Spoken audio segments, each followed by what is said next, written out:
And the big story this week was the Consumer Price Index that came out up almost 1% for the month, 0.9%, 6.2% year over year inflation, the highest we've seen in 30 years.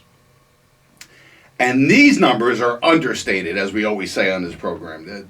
You double it. You got to at least double it, and then you'll get the real inflation rate. And in certain areas of the economy, the inflation rate is like out of sight, and we'll talk about that in a second. But seeing consumer prices, it's just the story now. You're hearing it all across mainstream media. You're hearing the Biden administration trying to comment on it because it's something that just you can't put it under the rug. I mean, we all live it. The media lies to us every day. We'll talk about how shameless and how horrible the media in this country has become. It's Pravda. It's propaganda. It's not even real media anymore. And we'll talk about examples of that later on in the program. But the bottom line to it is that you can't hide this because people go to stores. People fill up their gas tank. I just filled up my gas tank on the way in today. And I couldn't believe how much it cost. On the Parkway, I think it was $3.55 a gallon. And New Jersey has some of the lowest gas prices in the nation. How would you like to live in California? They're paying over $5 a gallon in California. And it probably won't be long before we'll be paying that here. But we're seeing inflation, and it's a big concern. And it's a big political concern, too, because, people vote with their pocketbooks, they say. And 2 weeks ago, we had the elections, and it's obvious that Americans are fed up with a lot of stuff. They're fed up with their kids being masked and being taught that they're racist and that a boy should be a girl and a girl should be a boy. They're sick of everything that's going on. COVID mandates, people having to choose their personal health over their job. It's just crazy. And you could see by the elections last week that Americans have had it. And it's inflation. And Biden's going to get the blame for it. Now, is he entirely to blame for it? No.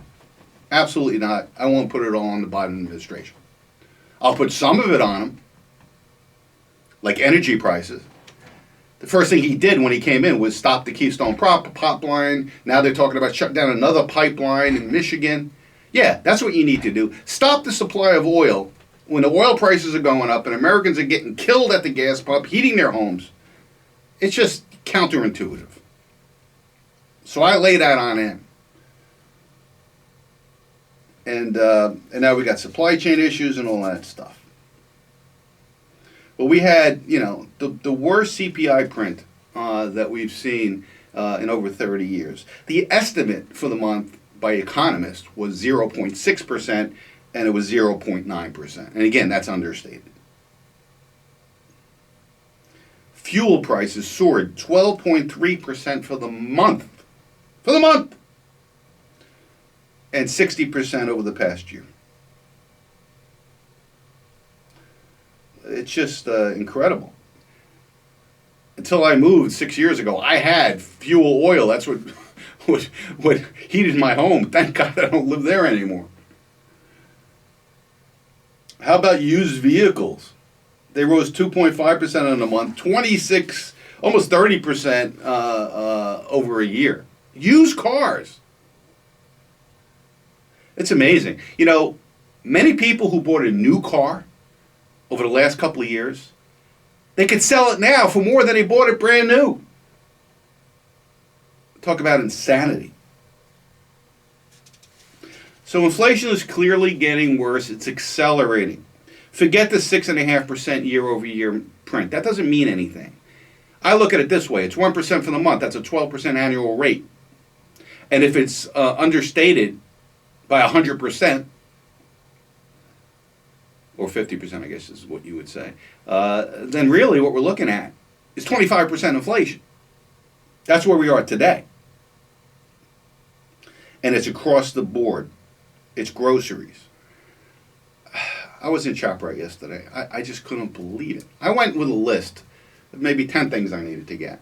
Now I always get more stuff than I expect to get because I go up and down the aisles and I stock up on stuff. But anyway, I just $200. I can't walk into a grocery store without spending at least $100 to $200. And I go in there multiple times a week, and it's just me and my wife. Now, my kids come over for dinner, and I bring dinner to work. I bring food to work. So, it's a little bit more than average, double, two people.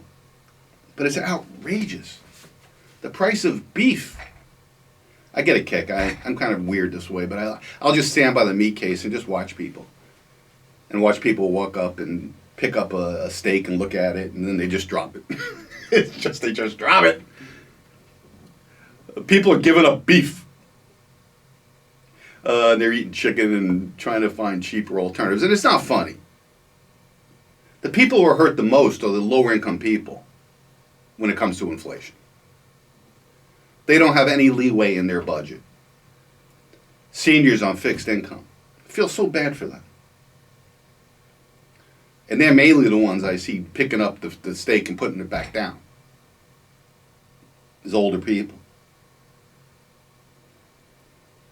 And it's just a shame. Now, the day before the Consumer Price Index came out, the Producer Price Index came out, and it was up 8.6% year over year. And again, dominated by energy. We're seeing major inflation in automobile and automobile parts. They rose 9% for the month. Now, it's unusual to see the gap between the Producer Price Index and the Consumer Price Index to be this large. This is actually historically large, and it has been for some time. Why is that troubling? Well, it's troubling because producer prices lead consumer prices. Because producer prices, that's the beginning of the food chain. That's where they start getting the raw materials to produce final products. Well, if the input costs are going up for the producers, well, the output cost to the consumer is going to follow. So you really want to see producer prices going down, or at least going up less than the consumer price index. When you see it the other way around, that means the consumer price index still has a way to run to the upside. Now, when you have the situation where the producer prices are growing higher than the consumer prices, either consumers are going to be crushed or profit margins are going to collapse for companies. Because either they're going to eat the increase or you're going to eat the increase. And for the most part, you're going to eat the increase. But it'll probably be something in the middle, where companies will eat some of the increased costs and consumers will eat some of that. And we're seeing companies across the board announcing price increases. Kraft announced 2 weeks ago that they're increasing prices across the board on almost all their products. Procter & Gamble said that recently, and you're going to see that anywhere. And we are seeing that anywhere. We're seeing it in housing costs and rental costs. And there's nothing that the Federal Reserve is doing now to quell inflation. We've talked about that on this program many times. The Federal Reserve, when you have inflation that's running at this rate, which is not 6 or 8%, it's 15%. If you calculate inflation the way it was calculated in the 1980s, the last time we had a major inflation problem, 40 years ago, the same calculation brings inflation close to 15%, which is exactly where it was when Paul Volcker raised interest rates to 18% to stop it. Where are we now with the Federal Reserve? We're at 0%. And the Fed said, well, maybe we'll start raising interest rates late next year. Late next year. Raise it to what? Half a point? 1%? That's not going to do anything to stop inflation. So inflation's here to stay. Get ready, get used to it and prepare for it. Because it's not going to stop anytime soon. And I got my pile of stuff here. I can go over everything. Used car prices hit new record amid snarled supply chains. Anybody shopping for a used car has been sticker shocked by soaring prices since the virus pandemic began. There's a global shortage of semiconductor components, which has shuttered auto plants and crimped new car output. Lower inventories at dealership force many people into used car market, pushing prices to record highs. The Manheim Used Car Vehicle Value Index jumped 9.2% month over month in October. In 1 month, it brought the index to 223.7, a new record high. From a year ago, the index is up a whopping 38%. 38%. Think about that. Used cars, 38%. Thinking about selling your car, now's the time to do it. Next headline regarding inflation. Got milk? Cow juice prices are soaring amid higher feed costs and smaller herds. I don't drink much milk. You drink milk, Jim? Are you a milk drinker?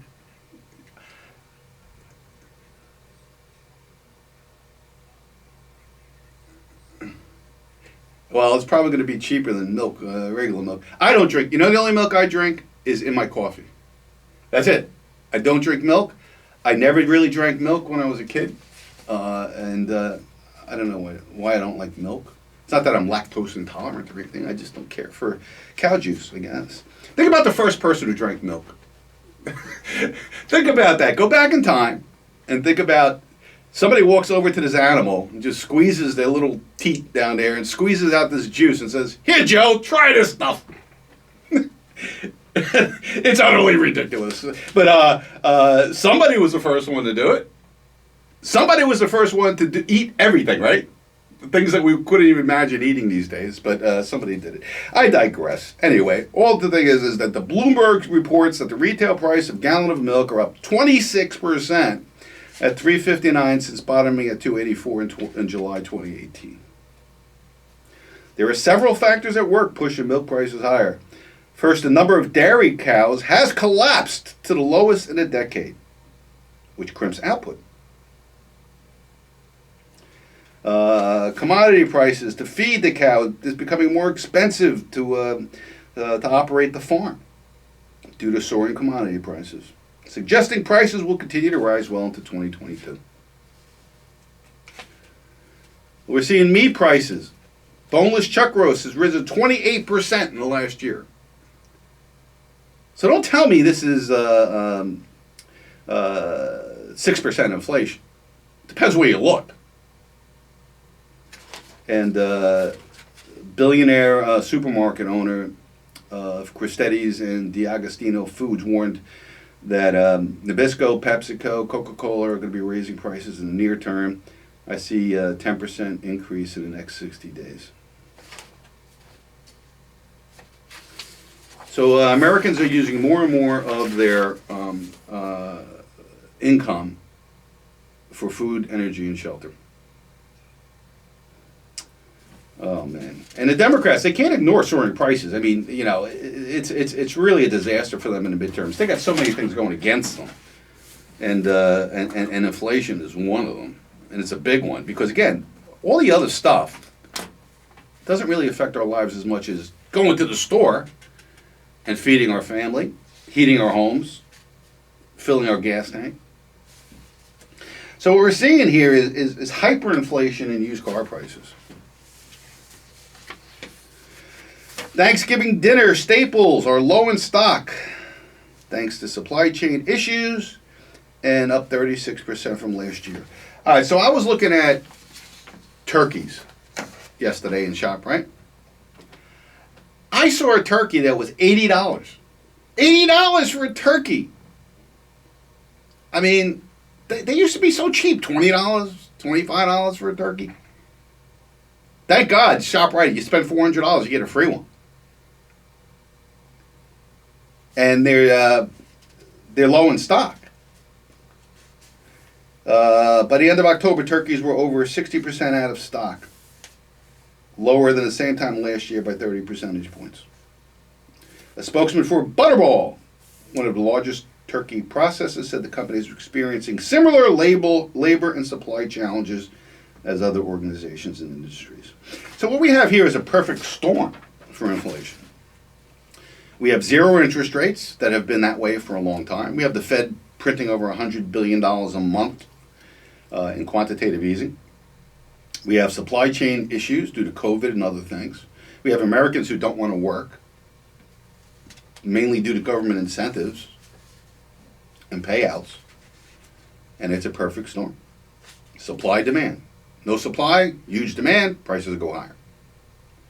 Money floating around in the system, chasing goods, prices go higher. 43% of all the money created in the United States, the dollars created, were created in the last year and a half. 43%. How could that not be inflationary? Now, the Biden administration is under severe pressure to get U.S. energy prices down. They're begging the Saudis and OPEC to produce more, and they're saying, no way. Why would we do that? We're making a fortune here. So after destroying the U.S. energy industry, shutting down pipelines, shutting down leases, now the Biden administration is going begging hat in hand for OPEC to help us. It's just ridiculous. We're energy independent, and we could be energy independent tomorrow. But of course, the environmental crazies in the Biden administration don't really care about what you pay for gas. And most of these elites, these liberal elites, live in cities where they don't drive a car. They're so out of touch with the average American. So they're not filling their car up every week, commuting to work. So what are they going to do? They're really are thinking about, the White House said they debates immediate radical action to lower U.S. energy prices. The Biden administration is actively debating whether to immediately intervene to lower U.S. energy prices rather than letting markets ride and hope they settle. As the most popular president in history, grapples with soaring inflation.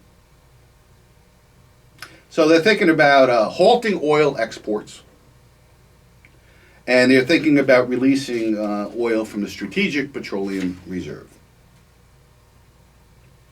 That's not what the Strategic Petroleum Reserve is for. It's not to lower energy prices. It's in case of an embargo or some kind of crisis that we need oil.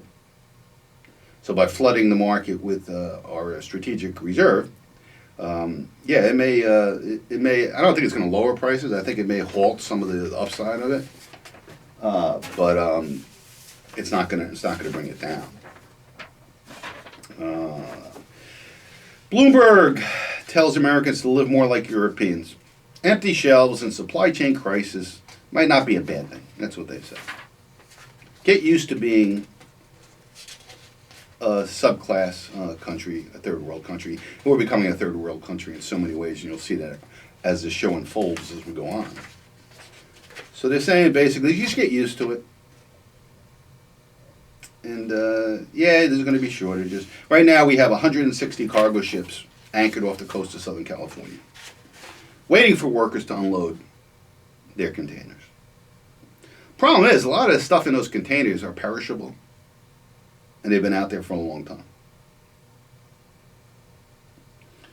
Jean Psaki, Peppermint Patty, came back to work this week after being out for COVID.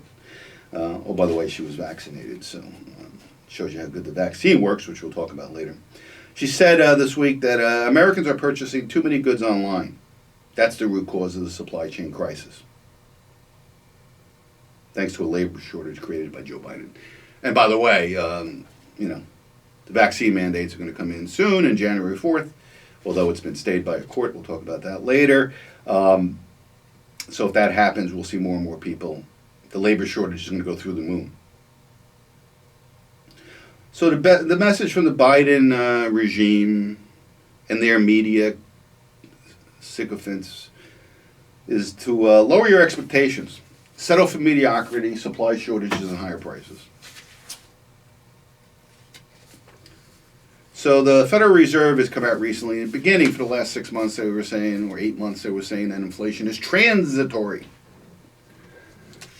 We're all transitory. Everything's transitory. Nothing lasts forever. So that was a pretty easy thing to say. Now they changed their language to inflation is contained. Really? Where have we heard that before? Oh, Fed Chairman Ben Bernanke, he used that term to describe the subprime mortgage collapse that led to a global financial meltdown in 2008. But the Fed is an inflation creation machine.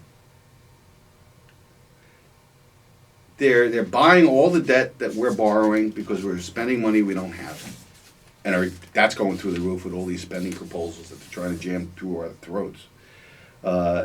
And they're creating money to buy it. They're monetizing the debt.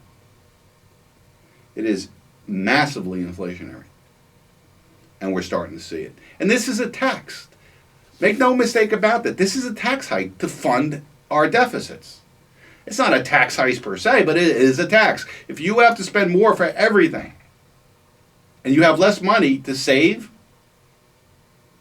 or less discretionary income to enjoy life, go on vacation, do things for your kids, that's a tax. It's theft. It's grand theft on an epic scale. And this is what countries have always done historically. When they were massively in debt, deficit spending, they create inflation because they have to print money to buy their own debt because nobody else will do it. And it hurts the middle class, it hurts the lower class, and you know what? It benefits the upper class. How does it benefit the upper class? Because that asset inflation. Who owns real estate? Who owns stocks? Who owns businesses? The upper class. Who gets hurt? Senior citizens on a fixed income who can't get any return on their savings. And their savings are losing purchasing power every single month. It's the middle class who's trying to put food on a table, pay for heating oil to heat their homes, fill their gas tanks so they can take their kids to school and go to work. And none of this is by accident. Quantitative easing has been going on for 13 years since the 2008 crash. We've had zero interest rates that whole time. It's caused crazy distortions in asset values, like stocks and real estate, and benefiting the people who own those. Seniors, the rich in this country. And make no mistake about it, the Fed has no intention of destroying the stock market or the real estate market by raising interest rates. They talk a good game, they're not going to do it because they know what the consequences would be of doing it. And the supply chain issue, it's just getting worse, it's not getting better. And it comes down to the fact that, you could work 24/7 at the port, but if you don't have truck drivers to take the containers away, if you don't have warehouse space to bring it there, and more truck drivers to take it from the warehouse to distribute it, it's not going to help. And you could see that we got 160 ships offshore right now. That's a record, so it's not going down. And it's very concerning.